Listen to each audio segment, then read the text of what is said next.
বিষয়ে আলোচনা থাকে। সেক্ষেত্রে আমরা গণপরিষদের ব্যাপারটাও শুনছিলাম যে আসলে গণপরিষদ এনসিপির সঙ্গে জোট বা সমঝোতা হবে কিনা বা বিএনপির সঙ্গে হবে কিনা, সেক্ষেত্রে বিএনপির দিকে একটু বোধহয় আমরা বেশি দেখছিলাম যে আলোচনার অগ্রগতি। আপনি গতকাল বলেছেন যে কোনো সমঝোতা দরকার নেই, 2-4টি আসনের জন্য আপনারা কারোর সঙ্গে সমঝোতা করবেন না, 300 আসনের প্রার্থী দেওয়ার প্রস্তুতি নিয়েছেন। একটু আপনাদের দলের অবস্থানটাকে একটু পরিষ্কার করবেন, আসলে কোন দিকে যাচ্ছেন আপনারা? যারা দেখছেন সবাইকে শুভেচ্ছা। আলোচক হিসেবে শরীফ ভাই আছেন, আপনাকে শুভেচ্ছা। এটা আপনি দুজনের যে মন্তব্য পরে শুনিয়েছেন, একজন বিপ্লবী ওয়ার্কার্স পার্টির এবং গণতন্ত্র মঞ্চের নেতা সাইফুল হক ভাই, আর একজন মোস্তাফিজুর রহমান ইরান। বিএনপি যখন থেকে আপনার 58 দলীয় জোট ছিল তখন থেকেই তিনি ওই দলের সাথে সংশ্লিষ্ট ছিলেন। এমনকি তার দলের ইফতার প্রোগ্রামে আমরা বেগম খালেদা জিয়াকেও দেখেছি যখন তিনি ফিজিক্যালি রাজনীতিতে সক্রিয় ছিলেন। তো সেই জায়গা থেকে তাদের ক্ষোভের কথা আমরা জানতে পারলাম। এবং এই যে ঠিক যে বিএনপির যারা মিত্র হিসেবে বিএনপি মনে করে বা যারাও বিএনপিকে মনে করে, এবং বিএনপির যে একটি ঘোষণা ছিল বিশেষ করে 24-এর গণ অভ্যুত্থানের পূর্বেই, যে আগামীতে আমরা আন্দোলনের অংশীজনদেরকে নিয়ে আমরা জাতীয় সরকার গঠন করব, এবং এই সমস্ত বিষয়ের ভিত্তিতেই মূলত বিএনপির সাথে অন্যান্য দলের একটা যে যুগপৎ আন্দোলন হয়েছিল। যদিও সেখানে আমরা হয়তো ওইটা আলোচনাটা চূড়ান্ত করে আন্দোলন করেছি, বিষয়টা এমন না। সেই সময় আওয়ামী লীগকে ক্ষমতা থেকে সরানোটা দেশের জন্য, দেশের মানুষের জন্য, দেশের স্বাধীনতা সার্বভৌমত্বকে রক্ষা করার জন্য আমাদের কাছে জরুরি মনে হয়েছিল, যে কারণে আমরা সেই অনির্বাচিত কর্তৃত্ববাদী আওয়ামী সরকারের বিরুদ্ধে আন্দোলন সংগ্রাম করেছি। হয়তো তার বেনিফিটটা অটোমেটিক্যালি বিএনপির কোর্টে গিয়েছে, কারণ বিএনপি নানানভাবে পর্যদস্ত ছিল, বড় দল, কারণ তার প্রধানকে জেলে নিয়ে গেছে মিথ্যা মামলায়, ভিত্তিহীন মামলায়। এমনকি যেদিন জেলে নিয়ে যায় সেদিন কিন্তু সাইদি সাহেবের মৃত্যুতে তো শখানেক লোকের মতো মারা গিয়েছে। সেদিন যে আপনার ঢাকা শহরে যে আপনার মানে কি বলবেন, ওইভাবে খুব ম্যাসিভ কোনো আন্দোলন হয়েছে, বিভাগীয় শহরগুলোতে একটা ব্যাপক প্রতিক্রিয়া হয়েছে, সেটা কিন্তু ওই সময় দেখা যায়নি। আমাদের খারাপ লেগেছে। তো এই অবস্থার মধ্যে বিএনপিকে যেতে হয়েছে। তার প্রধান জেলে চলে গেছেন, দ্বিতীয় প্রধান দেশের বাইরে কার্যত নির্বাসিত, আর দেশের মধ্যে যারা আছেন তারাও মামলা হামলায় পর্যদস্ত। এবং বিএনপির প্রধান মিত্র হিসেবে দীর্ঘদিনে বিএনপির সাথে পথ চলেছে, বিএনপির শক্তির একটা জায়গা ছিল জামাত তো প্রকাশ্যে জামাতের নাম নেওয়াটাই মানে হচ্ছে একটা পাপ ছিল, এরকম ছিল।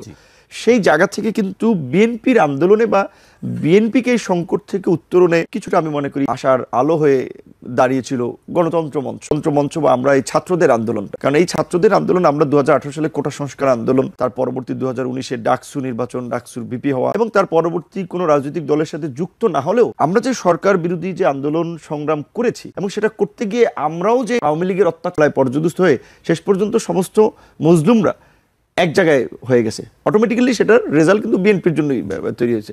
এবং এর মধ্যে দিয়ে একটা গণতন্ত্র মঞ্চ গঠিত হয়েছে, একটা রাজনৈতিক সেন্টার করেই সেটা সে সময় হয়েছিল, নানান কারণে পরবর্তীতে সে সময় পথ চলা হয়নি। সো সেদিক থেকে বিবেচনা করলে গণ অধিকার পরিষদ, গণতন্ত্র মঞ্চ, এই জামাত সহ অন্যান্য মিত্ররা বিএনপির কাছে আমি মনে করি গুরুত্বপূর্ণ একটা মানে প্রাধান্য পাওয়া দরকার। তো আমরা যতদূর শুনেছিলাম যে বিএনপির টপ লেভেল থেকে বরাবরই বলা হচ্ছে যে জাতীয় সরকার তারা করবে, এবং বিএনপি আওয়ামী লীগের 2008 সালের যে তথাকথিত যে ল্যান্ডস্লাইড ভিক্টরি বা একেবারে অভূতপূর্ব সংখ্যাগরিষ্ঠ ফলাফল, এইটার 2/3 অধিক যে আপনার তাদের এমপি সংসদে, তার ফলে যে কি একটা শাসন ব্যবস্থা তৈরি হয় সেটা তো বিএনপি দেখেছে চোখের সামনে। এবং বিএনপি যেই রকমের একটা দল ল্যান্ডস্লাইড ভিক্টরি বা এই ধরনের একটা ব্যাপক সংখ্যাগরিষ্ঠ দিনের সংসদে আসে, সেটা বিএনপির জন্য খুব বেশি ভালো হবে না। সেই জায়গাতে আমরা শীর্ষ নেতাদের মুখ থেকে বরাবরই শুনেছিলাম তারা জোটের জন্য একটা ভালো সংখ্যক আসন ছেড়ে দিতে চায়। এখন যেখানে জোটের শীর্ষ নেতারা দাঁড়াবেন সেই সমস্ত আসনগুলোতেও দেখতেছি যে বিএনপি প্রার্থী দিয়ে দিচ্ছে, এবং প্রার্থী যে সমস্ত জায়গায় দেন নাই, ধরেন আমার এলাকায় যদি ওখানে আমি নির্বাচন করব, তাহলে বিএনপি যদি আমাকে মিত্রভাবে, আমার দলকে মিত্রভাবে আমাকে যদি ছেড়ে দেয়, তাহলে তার প্রার্থী তো প্রতিনিয়ত মাঠে হুমকি দামকি দিয়ে বেড়াচ্ছে, আমাদের লোকজনকে নানানভাবে নাজেহাল করে বেড়াচ্ছে।